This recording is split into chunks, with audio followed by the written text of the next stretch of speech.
Trust in the Lord with all your heart and lean not to your own understanding. But in all your ways acknowledge him, and he shall direct your path. Do not be wise in your own eyes. Look what he says here. Trust in the Lord. That's why Isaiah said, he will keep him in perfect peace whose mind is stayed on him, who has a single mind, who's focused on Jesus and God alone. He has a single mind. And why? Because he trusts in the Lord.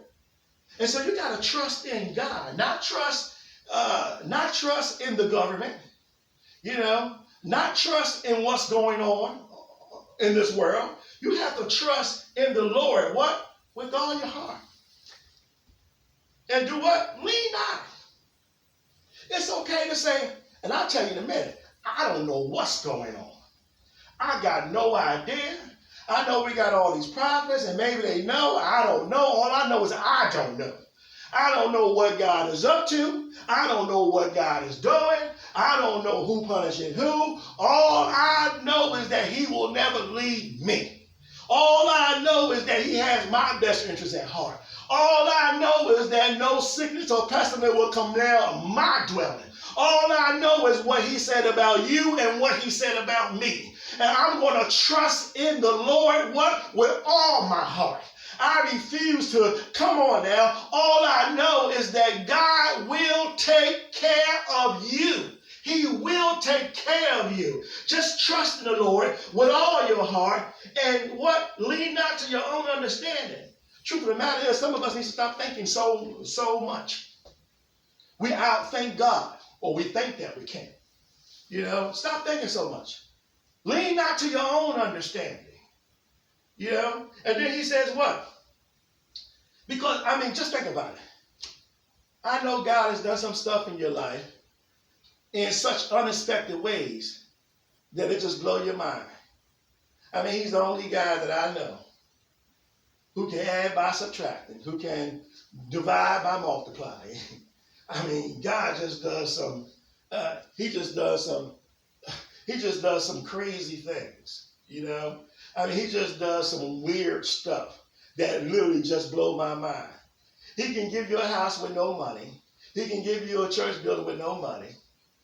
God just does some crazy stuff. He'll make your enemies your footstool. He'll make your enemy give you the stuff that they work for. God just, every time I think I know him, I find out that I don't know him. Because he just keeps surprising me. He just keeps, come on now. The Bible says he can do exceedingly and abundantly above all you can ask. And just in case you can't ask, even what you can't even, above all you can think of. God said, I'll do stuff that you can't even think of. Why? Because I am that I am. You can't box me in. You can't tie me in. I'm too high. You can't get over me. I'm too low. You can't go under me. I'm too wide. You can't go around me. I am God. I am that I am. Take off the parameters. Is there anything too hard from God? Is there anything too hard from God? No, lean not to your own understanding. But look what he says, in all your ways. This is how you're going to find peace. You're going to trust in the Lord with all your heart. You're going to not lean to your own understanding. But in all your ways, you're going to acknowledge him.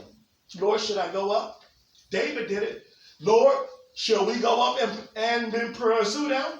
Will I overtake them? God said, go on, David. They are all yours.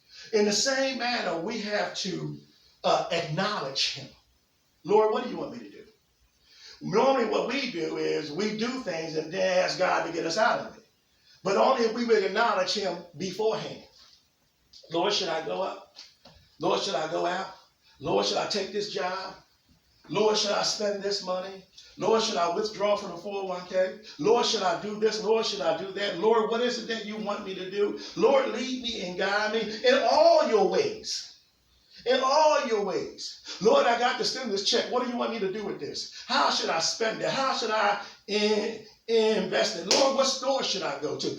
Whatever it is, in all your ways, what? Acknowledge him.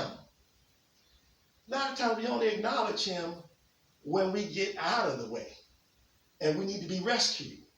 Then we depend on God. No, I want to depend on God before I So, so I won't get out of the way. And look what he says here. And he shall what? Direct your paths. And then he says this again. He says, and do not, verse 7, be wise in your own eyes. Fear the Lord. Here goes the obedient part again. Fear the Lord and depart from evil.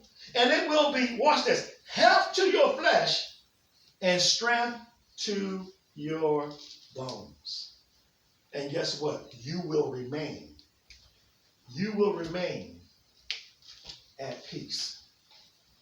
And when you remain at peace, Isaiah promised us, he will keep you in perfect peace. He will build a fortress around you. He will preserve you. You know, if you keep your mind, have a single mind that looks at him, that thinks about him, that's geared towards him, that studies him, and that obeys him, whose mind is stayed on him.